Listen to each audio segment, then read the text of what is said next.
வணக்கம் தோழர்களே. ஆதவன் ஃபார்ம்ஸில் நீங்கள் நிறைய வீடியோஸ் பார்த்துருப்பீங்க. பல்வேறு சமையல் குறிப்பு, கார்டன் குறிப்பு, விவசாயம்.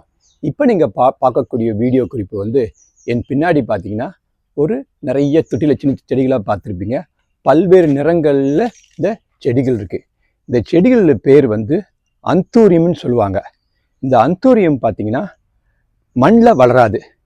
அந்த பாட்டிங் மிக்சரு டிஃப்ரெண்ட்டு. நீங்கள் பார்க்கும்போது பார்த்தீங்கன்னா இந்த பாட்டிங் மிக்சரில் கரித்துண்டு, தென்னை நார், செங்கல் இதை மூணும் சம அளவில் கலந்து இந்த தொட்டியில் போட்டு இந்த அந்தூரியம் செடியை வளர்க்கணும். அந்தூரியம் பாட்டிங் மிக்சர் என்னுடைய பழைய வீடியோ பதிவில் போட்டிருப்பேன். அந்த வீடியோ பதிவை நீங்கள் பார்த்து எப்படி அந்த பாட்டிங் மிக்சர் தயாரிக்க என்பதை நீங்கள் பார்க்கலாம். இப்போ அந்த இலைகளை பற்றி நான் கொஞ்சம் உங்களுக்கு எக்ஸ்பிளைன் பண்ண போகிறேன். இந்த லீஃப் தான் ஆக்சுவலி ஒரு நிறமாக மாறுது. பாருங்கள், அந்த லீஃப் தான் ஒரு பர்டிகுலர் ஷேப் எடுத்து ஒரு கலர் கொடுக்குது. பார்த்தீங்கன்னா ரெட்டிஷ் டிஞ்சி. இதை ஸ்பேத்துன்னு சொல்லுவாங்க. மஞ்சள் கலரில் இருக்குது. என்னுடைய வீட்டில் வந்து பல நிறங்களில் இந்த அந்தூரியம் வச்சுருக்கேன். இதில் பார்த்தீங்கன்னா பிங்க் அண்ட் ஒயிட் ஷேடு. அந்த ஸ்பேத்து கலர் பாருங்கள், பல்வேறு நிறங்களில் இருக்கும். நீங்கள் அடுத்து பார்க்கக்கூடிய அந்தூரியம் வந்து இந்த பூ, அந்த இலை வந்து பழுத்து போச்சு, கிட்டத்தட்ட பழுத்து.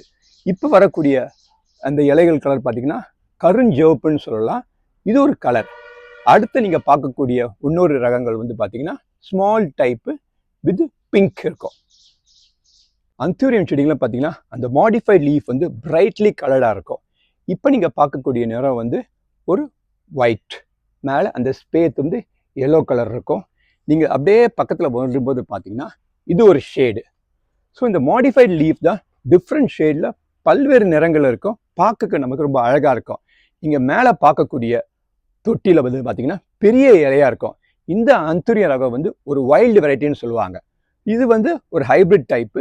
மேலே நீங்கள் பார்த்தது வந்து வைல்டு வெரைட்டி. இந்த வைல்டு வெரைட்டியை பார்த்தீங்கன்னா இலையை பார்த்தீங்கன்னா ரொம்ப பெருசாக இருக்கும். அதான் அதனுடைய கண்டுபிடிக்கணும். அதை வச்சு கண்டுபிடிச்சிடலாம், இலையை வச்சு கண்டுபிடிச்சிடலாம். ஹைப்ரிட் வெரைட்டிஸ் பார்த்தீங்கன்னா இலைகள் வந்து சின்னதாக இருக்கும்.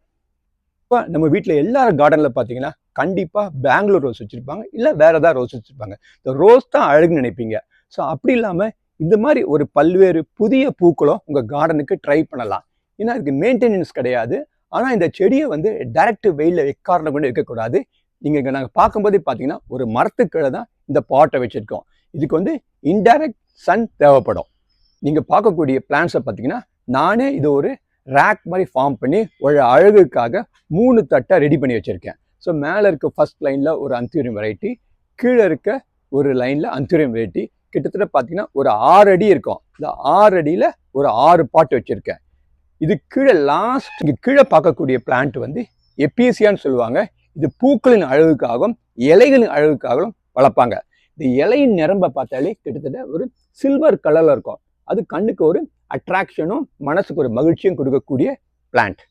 ரோஜா பூ தான் அழகு கிடையாது, பல்வேறு நல்ல நல்ல அழகான பூக்கள்லாம் இருக்குது. ஸோ இது மாதிரி நீங்கள் ஒரு புது விதமான பிளான்ட்டை ட்ரை பண்ணி வீட்டுக்கு அழகு சேர்க்கலாம். அடுத்த வீடியோ பதிவில் நான் கலர்ஃபுல் கலேடியத்தை பற்றி எடுத்து சொல்வேன். அதை நீங்கள் பார்க்கலாம். மீண்டும் சந்திப்போம். ஆதவன் ஃபார்ம் சார்பாக.